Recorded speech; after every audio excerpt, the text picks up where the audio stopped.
नमस्कार दोस्तों, मेरा नाम है अंकुर ढेंगुला और मैं आपका स्वागत करता हूं अध्ययन कक्ष में। आज हम पॉलिटी से आए विभिन्न महत्वपूर्ण प्रश्नों का अभ्यास करेंगे। आइए शुरू करते हैं इस लेक्चर को मेरे साथ।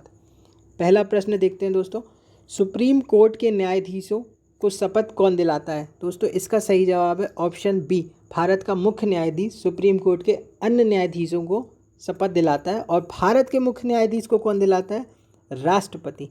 तो भारत का राष्ट्रपति है वो मुख्य न्यायाधीश को शपथ दिलाता है। और राष्ट्रपति की बात अनुच्छेद 52 में की गई है, उपराष्ट्रपति अनुच्छेद 63 और न्यायवादी, भारत का न्यायवादी अटॉर्नी जनरल 76 में बताया गया है आर्टिकल। अगला प्रश्न देखते हैं दोस्तों, सर्वोच्च न्यायालय को इनमें से किस विवाद निर्णय पर न्याय लेने का मूल अधिकार है? दोस्तों इसका सही जवाब है ऑप्शन सी, भारत सरकार या एक से अधिक राज्यों के बीच में अगर कोई विवाद है या निर्णय है तो उस पर न्याय देने का मूल अधिकार है भारत के सर्वोच्च न्यायालय को। तो इसका सही जवाब है ऑप्शन सी। अगला प्रश्न देखते हैं दोस्तों, भारत के सर्वोच्च न्यायालय का एक न्यायाधीश कितनी आयु तक अपने पद पर बना रह सकता है? दोस्तों इसका सही जवाब है ऑप्शन ए, 65 वर्ष की आयु तक। और हाई कोर्ट का जो जज होता है वो 62 वर्ष की आयु तक बना रह सकता है। तो इसका सही जवाब है ऑप्शन ए। अगले प्रश्न को देखते हैं दोस्तों, भारत के सर्वोच्च न्यायालय के संबंध में निम्नलिखित में से कौन सा कथन सही नहीं है? तो पहला ऑप्शन देखते हैं, यह राज्य के नीति निर्देशक तत्वों के संरक्षक के रूप में कार्य करता है। ये नहीं, ऐसा नहीं है, सर्वोच्च न्यायालय ऐसा नहीं करता है। तो इसका सही जवाब होगा ऑप्शन ए, क्योंकि इसमें पूछा है कौन सा कथन सही नहीं है। और भी अपन ऑप्शन देखते हैं, भारतीयों की स्वतंत्रता, यह भारतीयों की स्वतंत्रता का संरक्षक है, बिल्कुल है। यह संविधान का संरक्षक है, बिल्कुल है सर्वोच्च न्यायालय। यह भारत के राष्ट्रपति और उपराष्ट्रपति के चुनाव में उठे खड़े विवादों की जांच अंतिम शक्ति रखता है, जांच की अंतिम शक्ति रखता है, तो बिल्कुल रखता है सर्वोच्च न्यायालय ये सब। तो ये सब नहीं होंगे ये सारे ऑप्शन, तो इसका सही जवाब है ऑप्शन ए। अगला प्रश्न देखते हैं, सर्वोच्च न्यायालय के जजों का वेतन किससे आहरित होता है? दोस्तों इसका सही जवाब है ऑप्शन सी, भारत की संचित निधि, कंसोलिडेटेड फंड ऑफ इंडिया जिसे कहते हैं, और जिसकी बात अनुच्छेद 112(3) घ में की गई है। इसकी बात कि भारत की जो सर्वोच्च न्यायालय के जज हैं उनके वेतन, भत्ते और पेंशन ये सब संचित निधि से दिए जाएंगे। अगले प्रश्न को देखते हैं, उच्चतम न्यायालय के न्यायाधीशों की संख्या में वृद्धि करने की शक्ति किसके पास है? इसका सही जवाब है दोस्तों ऑप्शन ए, संसद के पास होती है यह शक्ति, जो अनुच्छेद 124(1) में बताया गया है, जिसके बारे में कि कितने जज होने चाहिए या उन्हें की संख्या को वृद्धि करना, कम करना। और अभी वर्तमान में 34 है टोटल, मतलब 33 + 1, जिसमें CJI + 33 अन्य जज। तो इसका ऑप्शन है ए सही है। निम्नलिखित में से कौन महान्यायवादी की नियुक्ति करता है? तो इसका सही जवाब है भारत का राष्ट्रपति अटॉर्नी जनरल ऑफ इंडिया की नियुक्ति करता है, जिसको भारत के संविधान के अनुच्छेद 76 में रखा गया है अटॉर्नी जनरल को। और इसे विधि अधिकारी भी कहते हैं, भारत का विधि अधिकारी।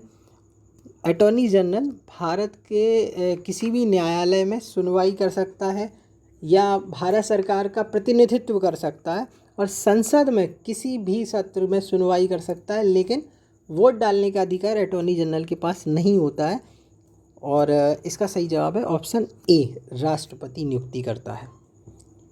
इलाहाबाद उच्च न्यायालय की स्थापना कब हुई थी? ऑप्शन बी, 1866 में, 1861, भारतीय उच्च न्यायालय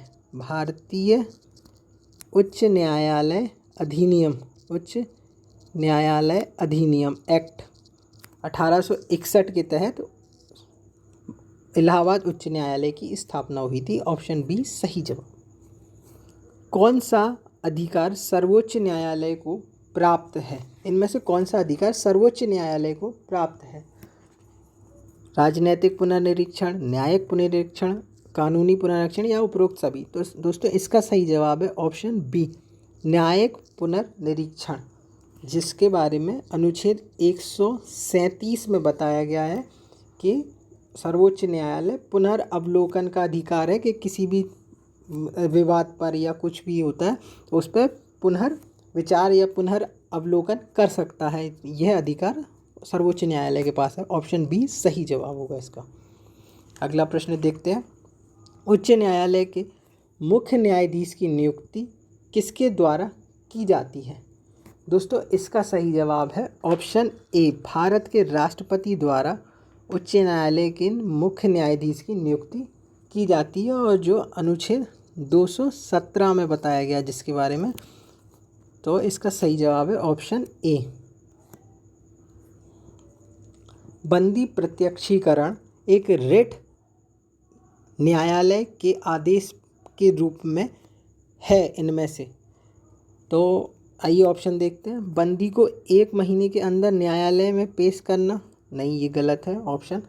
बंदी को 24 घंटे के अंदर सशरीर न्यायालय के सामने पेश करना, जी हाँ बिल्कुल, ये ऑप्शन बी इसका सही जवाब होगा। बंदी को स्वतंत्रता से घूमना, ये तो बिल्कुल नहीं हो सकता है, तो ऑप्शन बी इसका सही जवाब होगा।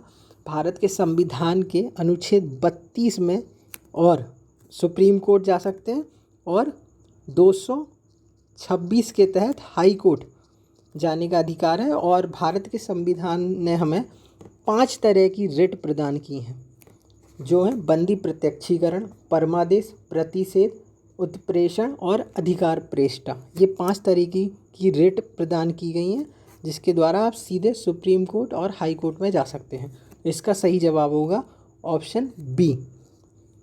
आइए अगले प्रश्न पे देखते हैं।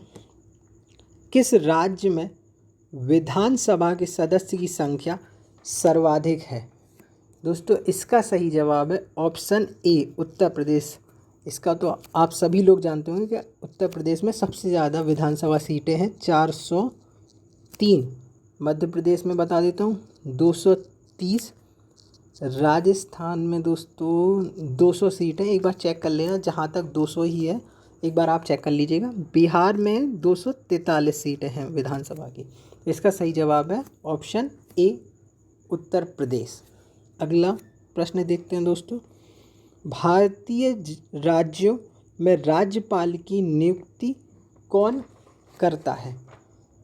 तो दोस्तों इसका सही जवाब है ऑप्शन डी, राष्ट्रपति भारतीय राज्यों में राज्यपाल की नियुक्ति करता है, जो कि अनुच्छेद 155 में बताया गया है इसके बारे में कि प्रधानमंत्री की सलाह पर, सिफारिश पर राज्यपाल की नियुक्ति राष्ट्रपति करता है। तो इसका सही जवाब है ऑप्शन डी, राष्ट्रपति। राज्यपाल की सर्वाधिक महत्वपूर्ण विधायी शक्ति है इनमें से कौन सी? जो राज्यपाल की विधायी शक्ति है सबसे महत्वपूर्ण, राज्य विधानमंडल के सदस्य को नामित करना, नहीं बिल्कुल नहीं।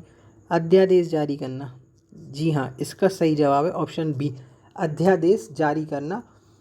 राज्य विधानमंडल के सत्र में ना रहने की स्थिति में अनुच्छेद 213 के तहत ये शक्ति प्रदान की गई है कि राज्यपाल एक अध्यादेश जारी कर सकता है। ऑप्शन बी सही जवाब होगा इसका। अगले प्रश्न को देखते हैं। इनमें से किस राज्य में द्विसदनात्मक विधायिका नहीं है? इनमें से किस राज्य में द्विसदनात्मक विधायिका नहीं है? तो मैं आपको बता दूं, भारत के 6 राज्य हैं जिनमें द्विसदनात्मक विधायिका है, बिहार, कर्नाटक, राजस्थान, महाराष्ट्र। तो इसका सही जवाब है ऑप्शन सी, राजस्थान में नहीं है, जबकि बिहार में है, कर्नाटक में है, महाराष्ट्र में है, और इसके अलावा उत्तर प्रदेश में है, तेलंगाना में है और आंध्रा में है, आंध्र प्रदेश में। तो ये 6 राज्य हैं जहाँ पे द्विसदनात्मक विधायिका है।